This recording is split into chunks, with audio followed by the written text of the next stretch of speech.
Hello, it's Jimmy at O'Reilly's. I have a Ford Focus diesel and we're going to fit our new alternator on it. So there it sits, just down there. The first thing we're going to do is remove the two 10mm bolts here.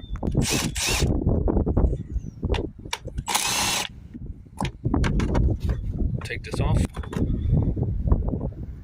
Now most of these are pretty much the same, but there's always slight little differences. So you've got different sort of parts here. This is slightly different than the last one I done again. So we're going to take out this, pull out that wire, disconnect the plug, disconnect this plug as well.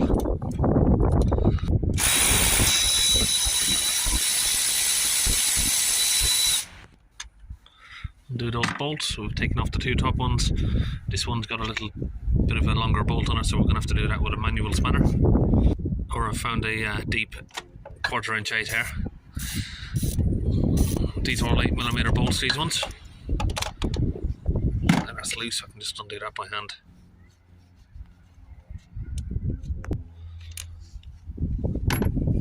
Okay, now that's loose. We need to get loose this plastic housing piece here. So there's a little bolt right down there, if you can see.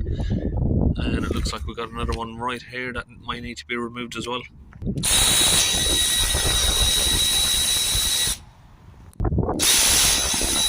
One more just under here. So now we can just twist that around. So we didn't undo that bolt, we just done this one and the one from under there. If we undo this around, there's a little plug, there's going to be a plug here. Right there. So you need to get a little pick in there, just open the tab, push it out. You should just be able to pull it out just like that. So it's got one of those little tabs on it there. You can either press it down or use a pick. Just use a little 7mm on that, and then you can just grab the whole unit, give it a twist, pull it off. So use a 15mm spanner, get it over the tensioner there, and then you can just pull that to release the belt. So once you got that pulled back, I usually put a little pin in there like that, just to hold it. That's just a chopped up Torx bit. Got a couple of little 10mm bolts there, 3 of them to get out. So that's 1, and this is 2. Down there we got number 3. Just pull the whole unit out. You can see there where they sit. Got 1, 2 and 3. Got a lock back like that. So now we've got 2 of the easy bolts here to undo, 1 and 1 down the bottom. Then we've got a couple of more difficult ones at the back side of the alternator just down here. So that's 1.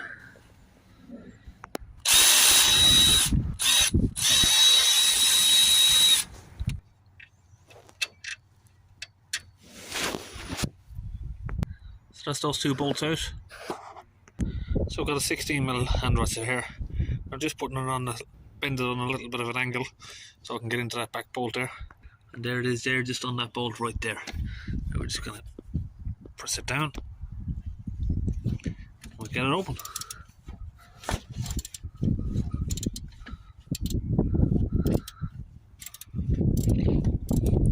Now this bottom bolt is a little bit trickier because there's a bracket that sits right in front of it. Can't really see. It's a bit too dark down there. Try and get a torch in there so you can see. That steel and metal bracket there sits right in front of the bolt, so you can't get a socket on it or you can't get the ratchet ended spanner on it. You've got to use an open ended spanner. So I've got the spanner on it there. And we're just going to push it down, get it open. The problem is with it being an open spanner, each time we do that we have to take it off and then get it back on the top again. Now luckily enough they did think a little bit about us, because once you unloosen those you only need to undo it about 3 times or 4 times and then it will be loose enough that you can grab it and it should be able to just loosen the whole thing up. Now I did jump a little bit too quickly into this, so first step I should have done of course was just opening the battery terminals, making sure they're off. But before we undo the electrical cables on the alternator, we'll disconnect the battery now. And we'll just put that down the side there. And then we'll open up the electrical cable from the alternator.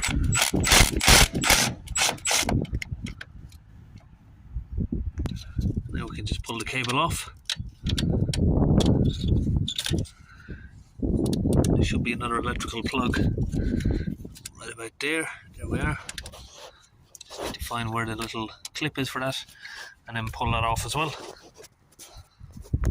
Now all of the plugs are disconnected. It's just a case of squeezing it out from that gap there, which I'm going to have to do with my two hands. And I'm just going to take off these dowels here, just so there's a little bit less stuff poking out to get caught on stuff. Just make it a little bit easier to get out if we take these off. And there you have it, a bit of a squeeze, and you got to sort of fiddle it around, find the right areas to get it out, but it's doable. So just make sure your wires are just tucked back out of the way, and you've got a little opening there to slide the new one in. Just tuck everything out of the way there. And we can slip the new one right down into place. So I'm just going to use my both hands now for this bit. So there you have it. That's quite easy there to get that back in. You'll always find gravity makes it a bit easier for you to get it back in than it was to pull it out.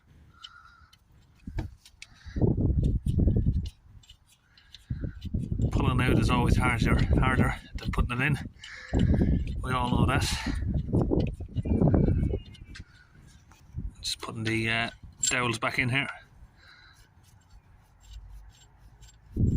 So what they do is once you tighten that down, it squishes this outwards, which then grips the alternator. And again, once you've got that just in line there, you should be able to just slide it straight in. Get your two bolts here, and just put them in by hand at first. Get those winded in so she's nice and sturdy. There they're both in, top and bottom. We'll get those winded in. So again, you get your 16 mil back in the top and the bottom bolts there, just like we done before. It looks harder than it is. It's just you only get your open and ratchet on them. 2 turns and it's loose. Same way when we're putting it back in. 2 turns or 3 maybe, and it's tightened back up. Plug back in the plug there, and the 13mm bolt for the main live. We'll just put that little rubber cap back over it. Now we can get this tensioner. Just put it back down exactly where it came from.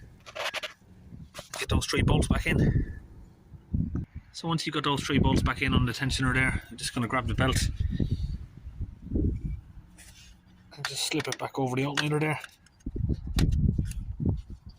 Just make sure that it's all in line all the way around. You can see there it's come off the crank pulley. So once we've done that, we can pull the tensioner back, get the pin out, and now the tensioner is back on, the belt's back on. Slip back in the throttle body here. Just get that lined up at the front, and we can get all of the plugs back into place. This one went underneath. So you get 3 bolts back in there, and get your bolts back in around the plastic housing here. So that's it, you can put your engine cover back on.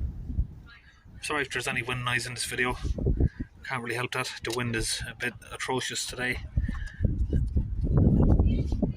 Connect back up our live, get out the jump starter, start her up, get out your multimeter, and make sure you have 14.5 volts.